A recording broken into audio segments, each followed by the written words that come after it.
He mencionado en varias oportunidades que Micael no logró cumplir sus objetivos, sino regresando de 2 fracasos previos, los cuales jamás fueron narrados, dado su total ocultamiento desde la intención del propio hermano. Durante milenios, los conocimientos en cuanto a la modificación de las estructuras vitales mediante el viaje o traslado temporal fueron considerados actos de brujería, por lo que eran penados con la muerte. Las encarnaciones de mi querido hermano fueron muchas más que la conocida en la Judea. Su misión requirió ajustes durante centurias, en las que llegó y se mezcló con la población espacio-temporal en varias multilocaciones por todo el mundo, cumpliendo tareas que abarcaron desde la actividad campesina hasta la militar, especialmente en el querido grupo de los templarios, donde en lo personal compartí con él momentos maravillosos y también perdimos la vida terrenal en batallas y en la hoguera. Situaciones extremas que nos permitieron un enorme crecimiento espiritual y un mutuo vínculo como hermanos espirituales. La primera se inicia como una encarnación natural. El nacimiento de madre humana es el mejor indicio de introducción dimensional, dado que la evolución espiritual se nutre del amor de dicho ser, aumentando considerablemente la intensidad vibratoria del alma pasajero, que inicia su camino desde el punto cero de la concepción. Micael nos cuenta: mi niñez transcurrió de manera normal, como la de cualquier niño que habitaba en esos tiempos la Judea. El compartir con amigos, además del íntimo convivir dentro del núcleo familiar, me permitió considerar algunos elementos de crianza que condicionaban la vida en la comunidad, promoviendo leyes y mandatos propios de la casta sacerdotal, pero puestos en obligación plena entre quienes habitaban dicho territorio. No fueron pocas las veces que me encontré comprometido por faltar a ciertas reglas estrictas y, según mi rebelde criterio, incumplibles dentro de un marco de libertad individual. Libertad que siempre estuvo limitada por la casta gobernante y su tremendo poder, supuestamente avalado por Dios. Llegada a mi adolescencia, esa rebeldía se acentuó a medida que los poderes avasallaban y castigaban por el solo hecho de pensar diferente, ni qué decir, actuar en consecuencia. Ante los sucesivos problemas que fui ocasionando con mis actitudes en contra de la corriente, mis padres, María y José, decidieron alejarme de Nazaret para evitar mi seguro castigo. Me embarcaron rumbo a Grecia, donde una amorosa familia de amigos muy íntimos me cobijaría mientras los vientos de ira hacia mí se calmaban. Con 18 años recién cumplidos, partí hacia Grecia por mar, dado que las patrullas romanas controlaban los caminos por tierra. Pero jamás llegué a mi destino. Una fuerte y sorpresiva tormenta ocasionó el hundimiento de la frágil embarcación en la que me trasladaba, ocasionando mi prematura muerte y truncando aquello que ya era mi conciencia en planes personales creando un vacío espacio-temporal. Porque viene al caso aclarar que durante mi niñez, la conciencia de mi estado como alma pasajero era absolutamente nula.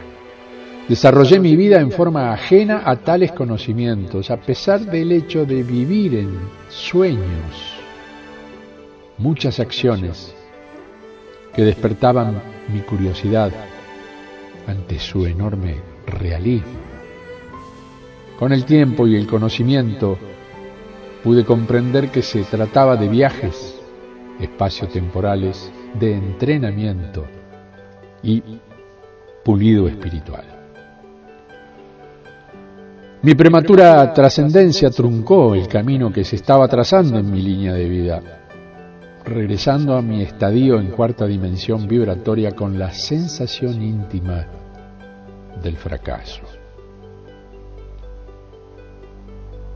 La segunda encarnación fue también como alma pasajero, similar a la que tú has iniciado, querido hermano. Pero en mi caso, elegí la edad de 11 años terrestres cumplidos de tercera dimensión para ingresar directamente en el período de abandono de la niñez y comienzo de la hombría. Consideré que pasar nuevamente por mi período de niño era innecesario y borraría toda la memoria en recuerdos de momentos absolutamente felices que naturalmente deseaba conservar en mi registro. Para quienes desconocen sobre el tema, deseo aclarar que en el judaísmo se considera que un individuo del sexo masculino deja de ser niño y se convierte en un hombre cuando cumple los 13 años. Esta edad no es elegida por una razón caprichosa, sino que hay referencias escritas en la Torá en las que se indica que los 13 años representan el inicio de la edad adulta para los varones. Para celebrar este importante paso de la infancia a la adolescencia, los judíos llevan a término una festividad, la Bar Mitzvah. Ingresé como alma pasajero en mi cuerpo carnal de primera encarnación, luego de un guiado sueño nocturno. Completé mi volumen átmico con 2 cuerpos clonales, uno ubicado posicionalmente en la India y otro en Egipto, a fin de producir el aumento cognitivo intelectual suficiente como para cumplir estadios temporales en ambas locaciones en un tiempo futuro. Reconozco que mi éxito fue magro. Mi entidad corporal egipcia muy pronto fue tomada como esclavo, debiendo sufrir castigos inenarrables. A pesar de la fortaleza del cuerpo clonal, mi porción átmica fue perdiendo energía vital, cayendo en un estado de inercia poco menos que premortal. Para mi alma original, esa circunstancia ocasionó enormes lapsos de confusión y dolor, situación que me debilitó corporalmente al punto de caer enfermo gravemente en varias ocasiones, intensificándose con el transcurso del tiempo. Mi clon en la India sí logró objetivos muy positivos. Se convirtió en maestro yogi, compensando con su enorme fortaleza espiritual las constantes caídas de energía que mi clon egipcio provocaba en mi espectro álmico total. Aceleré mi estado de conciencia desde mi guía tetradimensional, combinando recuerdos de mi primera encarnación e intentando condicionar positivamente mis acciones en esta nueva línea de vida. Mi comportamiento fue más sutil y condescendiente con el sistema imperante, y decidí ingresar en el estudio de la ley y convertirme en rabino. En esos tiempos, los maestros enfatizaban la importante relación que debía existir entre los niños y la ley. Los pequeños se dedicaban a leer los cilindros y memorizar su contenido con entendimiento. Se decía que, para un sabio, jugar con un niño fuera de la escuela era desperdiciar su valioso tiempo.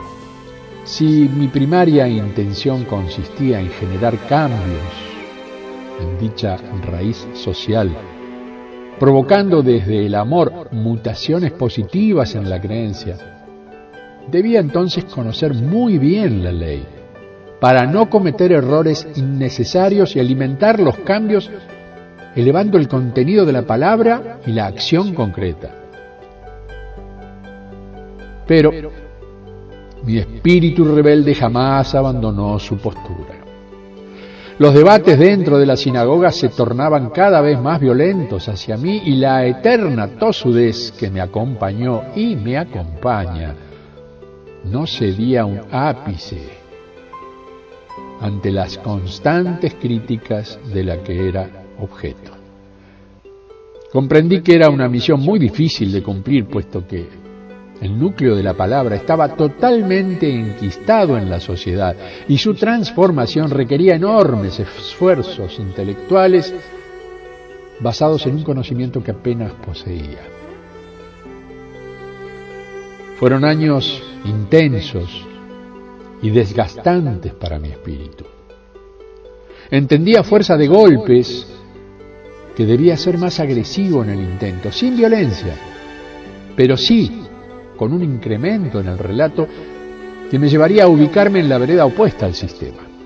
Y eso traía implícito un enfrentamiento inevitable y doloroso, no solo en lo personal, sino repartido entre quienes me acompañaban como amigos y discípulos.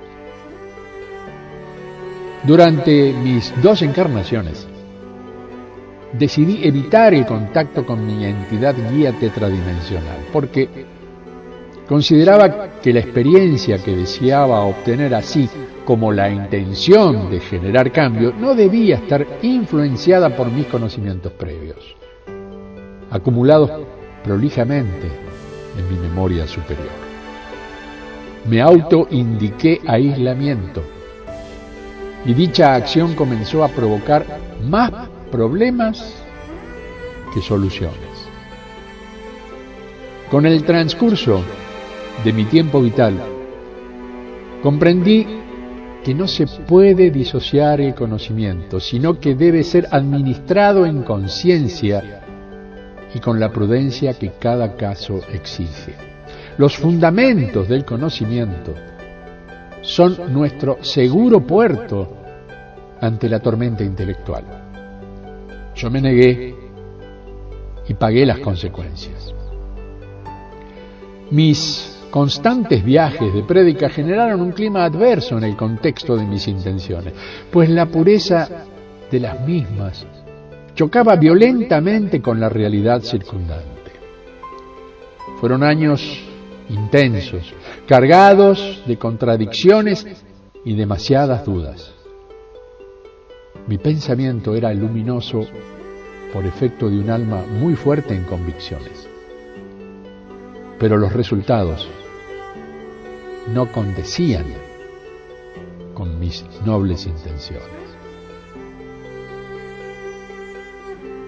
Transcurrió el tiempo. Abatido, amenazado de muerte y confundido ante tanta amenaza y confusión reinante, llegué esa noche al huerto de los olivos. Ocultos en la oscuridad se encontraba un reducido grupo de romanos, formado por un centurión y 2 triarios. Mi cansancio era tal que no escuché cuando se aproximaba. Recibí 3 heridas profundas de sus gladius, 2 iniciales en mi espalda y una frontal, cara a cara con mi agresor, el líder de dicho grupo. Al comprobar mi ausencia, de signos vitales. Dispusieron de mi cuerpo alejándolo del sitio de la agresión y enterrándolo, huyendo con premura del lugar, puesto que luego lo supe. Actuaron sin órdenes superiores, obrando por su propia decisión. La presencia de un centurión convalidaba la maniobra, pero la idea era crear escarmiento con mi tortura y exposición pública. Estos romanos se movían con otras ideas. Seguro suponían que mi apresamiento y posterior tortura pública podrían causar un efecto contrario, colocándome en el papel de un mártir a defender. Por supuesto, eso jamás ocurrió. Es en esa circunstancia que aparece la hermandad con toda su fuerza y eficacia y procede al rescate de mi alma y espíritu, y soy trasladado rápidamente a Campana de Cristal. Como siempre, cumplías tu misión eficientemente y nos volvimos a encontrar por segunda vez, querido hermano. La primera recuerdo que fue durante mi aislamiento voluntario en el desierto. Ambas circunstancias me llevaron a la reflexión y a la aceptación de esa maravillosa ayuda que los hermanos Santiner me ofrecían amorosamente y a la que me negaba enfática y decididamente. Agradeceré por siempre tu respetuoso silencio durante mis eternas meditaciones, mi querido hermano. Hoy llamado Julio César. Irónicamente lo digo, por supuesto. Desperté en el gabinete de sanación ubicado en uno de los niveles de la nave planeta Campana de Cristal. Al haber atravesado por una muerte física en dicho ataque, los ingenieros recuperaron mi entidad espiritual clonando un nuevo cuerpo utilizando la resonancia mórfica en perfecta combinación espiritual álmica. Con dicho vehículo corporal me reincorporé al tiempo-espacio en el que me encontraba en la Judea, en un lapso de poco más de 1 hora terrestre. Mi estadía en sanación duró 2 semanas en Campana, tiempo en el que entrené mis reflejos corporales y desconecté el sistema sensor central, a sabiendas de los sufrimientos a los que sería sometido en las circunstancias ya conocidas de mi crucifixión y sus torturas previas. En un cuerpo clonal el dolor puede ser eliminado totalmente de manera temporal o constante. Y aquí se abre el tercer y definitivo capítulo. Esta traslación puede ser considerada mi tercera y decisiva reencarnación, la que permitió que mis planes se cumplieran, esta vez con la invalorable y amorosa ayuda de mis hermanos y hermanas multidimensionales. También realicé varios viajes dentro de mi línea de vida, dirigidos a compensar errores cometidos y reforzar mis contactos en coincidencia temporal, siempre intentando borrar los rastros en mi memoria profunda para no autocondicionarme. No había previsto jamás que mi prédica provocara tan fuerte sanción punitiva desde el imperio, a expensas de las denuncias de los sacerdotes del Sanedrín. Más bien creí que podría zanjar diferencias dentro de un ámbito de debate y, por supuesto, me equivoqué groseramente. Estos individuos preveían que mis prédicas significaban el principio no de su existencia y poder, sino que los pensamientos de liberación y la creación de conciencias individuales que fui forjando entre mis seguidores comenzaban a provocar situaciones concretas, como pequeños atentados por parte de los celotas, a quienes representaban el Imperio Romano. Comenzaron tímidamente, pero el número de miembros crecía fuertemente y esa situación comenzó a alertar a la casta gobernante, atrayendo el foco de sus miradas hacia mi persona pública, en la creencia que era el Mesías Salvador tantas veces anticipado al núcleo de población más humilde. Y así entramos en la etapa final, quizá la más conocida y determinante, en la que no deseo extenderme dando más explicaciones, por razones obvias. Pero el imprevisto nombramiento del que fui objeto me convirtió en un mito inmanejable por su magnitud y alejado de aquello que pretendía como resultado final de mi vuelta al pasado, y que no era ni más ni menos que el crecimiento de la conciencia individual y el conocimiento integral del yo soy. Surgió el mito, y con él el cristianismo, un híbrido astrológico literario. Se intentó con su creación que las masas creyeran ciegamente y así pudieran ser manejadas con mayor facilidad. Son muy notables las similitudes entre los mitos de distintas religiones antiguas con el cristianismo, principalmente en referencia a la mitología egipcia. Construyeron la figura de un Jesús basándose en la copia de diversos mitos heredados de otras tradiciones religiosas. La mayoría de las religiones comparten los mismos rasgos mitológicos, atribuyendo las mismas características a sus respectivos dioses. La Iglesia, como institución vinculada al poder desde el Imperio Romano, ha usado la figura mítica de un Cristo como justificación para reprimir y manipular las sociedades bajo su tutela espiritual religiosa. El cristianismo, junto con todos los demás sistemas teístas de creencia, es un triste fraude. Respalda la sumisión ciega a la autoridad de un Dios unipersonal y todopoderoso que controla todo y mediante el cual se pueden justificar en nombre de la divinidad crímenes terribles. El mito religioso es el dispositivo más potente que jamás se haya creado y sirve como terreno psicológico sobre el que otros mitos de mayor o menor porcentaje de creencia pueden florecer.